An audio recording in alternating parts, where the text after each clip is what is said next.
A small water droplet is suspended in air and a microcapillary tube is stuck into the droplet.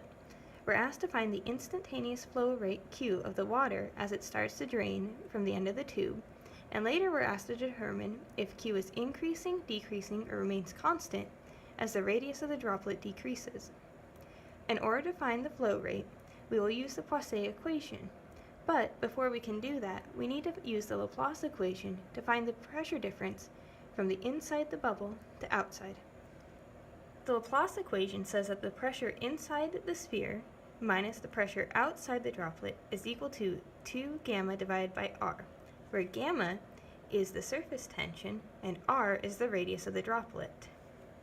With this expression for pressure, we can now write the Poisson equation, where little r is the radius of the microcapillary and L is the length of the microcapillary, because this is the length scale over which the water is flowing, and that's where we want to find the flow rate. Substituting in the expression for delta P we just found, we can plug in the numbers to find that the flow rate is 7.1 times 10 to the minus 12 meters cubed per second. To determine whether the flow rate increases, decreases, or remains the same as the radius shrinks, we ask ourselves what happens if the droplet begins to shrink in size.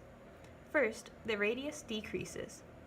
This causes an increase in the pressure difference across the droplet, since delta P, remember, is equal to 2 times the surface tension over the radius.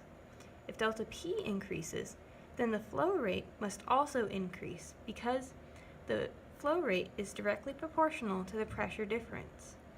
So, overall, as the droplet shrinks, the flow rate will increase.